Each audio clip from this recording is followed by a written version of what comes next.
ಎಲ್ಲರಿಗೂ ನಮಸ್ಕಾರ. ಇವತ್ತೊಂದು ಸಿಂಪಲ್ ಆಗಿರುವಂಥ ಒಂದು ಹೆಸರು ಕಾಳಿನ ಸಾಂಬಾರನ್ನು ಮಾಡೋದನ್ನು ನೋಡೋಣ. ಮೊದಲು ಹೆಸರು ಕಾಳನ್ನು ಕುಕ್ಕರಿಗೆ ಹಾಕ್ಕೊಂಬಿಟ್ಟು ತೊಳ್ಕೊಂಬಿಡೋಣ. ಮೊದಲು ತೊಳೆದು ಅದಕ್ಕೆ ಹಸಿಮೆಣ್ಸಿಕಾಯಿ ಟೊಮೆಟೊ ಹಾಕಿ ಬೇಯಕ್ಕಿಟ್ಬಿಡೋಣ.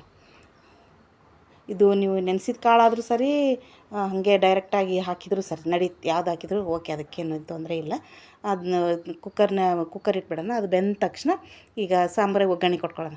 ನಾನು ಗಡಿಗೆನಲ್ಲಿ ಮಾಡ್ತಾಯಿದ್ದೀನಿ. ಪ್ರತಿ ಸಲ ಗಡಿಗೆನಲ್ಲೇ ಮಾಡ್ತಿದ್ದೆ. ಇವಾಗ ಸ್ವಲ್ಪ ಮಕ್ಕಳು ಇವ್ರು ಬಂದಾಗ ಸ್ವಲ್ಪ ಆಗೋದಿಲ್ಲ ಅಂದ್ಬಿಟ್ಟು ಪಾತ್ರೆನಲ್ಲಿ ಮಾಡಿ ಇದು ಮಾಡ್ತಾಯಿರ್ತೀನಿ. ಅದಕ್ಕೆ ಒಗ್ಗರಣೆಗೆ ಜೀರಿಗೆ, ಸಾಸಿವೆ, ಕರಿಬೇವು ಹಾಕಿ, ಬೆಳ್ಳುಳ್ಳಿ ಹಾಕಿ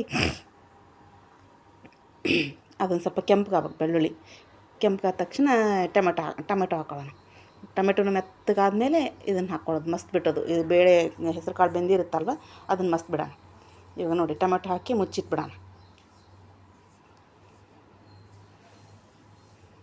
ಈ ಥರ ಅದು ಎಲ್ಲ ಹೊಗೆ ಎಲ್ಲ ಅದರೊಳಗೆ ಇದು ಆಗಬೇಕದು, ಅಂದರೆ ಘಮ ಚೆನ್ನಾಗಿರ್ತೈತಿ. ಇನ್ನೊಂದು ಸ್ವಲ್ಪ ಟೊಮೆಟೊ ಹಾಕ್ಕೊಳ್ಳೋಣ. ಅದೆಲ್ಲ ಬೆಂದಮೇಲೆ ಇದನ್ನು ಮಾಡೋಣ. ನೀವು ಯಾರಾದರೂ ಫಸ್ಟ್ ಟೈಮ್ ನನ್ನ ಚಾನಲ್ ನೋಡ್ತಾ ಇದ್ದರೆ ಪ್ಲೀಸ್ ಸಬ್ಸ್ಕ್ರೈಬ್ ಮಾಡ್ಕೊಳ್ಳಿ, ಒಂದು ಲೈಕ್ ಕೊಡಿ, ನಿಮ್ಮ ಫ್ರೆಂಡ್ಸ್ಗೆಲ್ಲ ಶೇರ್ ಮಾಡಿ. ಅದಕ್ಕೆ ಟೊಮೆಟೊ ಒಂದು ಸ್ವಲ್ಪ ಬೆಂದಮೇಲೆ ಅದಕ್ಕೆ ಅರಿಶಿಣ ಪುಡಿ, ಸ್ವಲ್ಪ ಉಪ್ಪು ಹಾಕಿಬಿಟ್ಟು ಅದು ಚೆನ್ನಾಗಿ ಫುಲ್ ಬೆಂದ್ಕೋಬೇಕದು. ಉಪ್ಪು ಹಾಕಿಬಿಟ್ರೆ ನೀಟಾಗಿ ಬೆಂದ್ಬಿಡುತ್ತೆ. ಅವಾಗ ಅದು ಕಲ್ಲುಪ್ಪು ಹಾಕಿಬಿಟ್ರಂತೂ ಇನ್ನೂ ಚೆನ್ನಾಗಿ ಬೆಂದ್ಕೊಳ್ಳುತ್ತೆ. ಹಾಗಾಗಿ ಅದು ನೀಟಾಗಿ ಅದು ಬೆಂದಮೇಲೆ ಇದು ಈ ಕಡೆ ಹೆಸರು ಕಾಳು ಚೆನ್ನಾಗಿ ಬೆಂದಿದೆ ನೋಡಿ. ಮೆಣಸಿಕಾಯಿ, ಹೆಸರು ಕಾಳು, ಆಮೇಲೆ ಟೊಮೆಟೊ ಎಲ್ಲ ಚೆನ್ನಾಗಿ ಬೆಂದಿದೆ.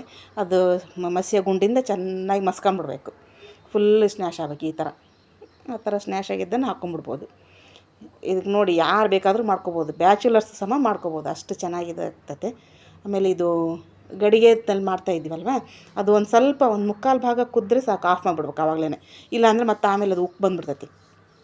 ಗಡಿಗೆ ಮೊದಲೇ ತುಂಬ ಕಾಯ್ಬಿಡ್ತೈತೆ. ಅದು ಮೊದಲು ಬೇಗ ಕಾಯಲ್ಲ, ಕಾದ್ಮೇಲೆ ಬೇಗ ಆರಲ್ಲ. ಹಾಗಿರುವಾಗ ಸ್ವಲ್ಪ ಮೊದಲೇ ಆಫ್ ಮಾಡಿಬಿಡೋಣ ಗ್ಯಾಸ್ನ. ಅದು ಚೆನ್ನಾಗಿ ಸೈಡ್ ಸ್ವಲ್ಪ ಕುದಿ ಬಂದ ತಕ್ಷಣ ಆಫ್ ಮಾಡಿಬಿಟ್ರೆ ಈ ಥರ ನೋಡಿ, ಆಮೇಲೆ ಕುದಿತಾ ಇರ್ತದೆ. ನಾವು ಆಫ್ ಮಾಡಿ ಮುಚ್ಚಿಟ್ಬಿಟ್ರೆ ಆಮೇಲೆ ಈ ಥರ ಕುದಿ ಬಂದಿರುತ್ತದು.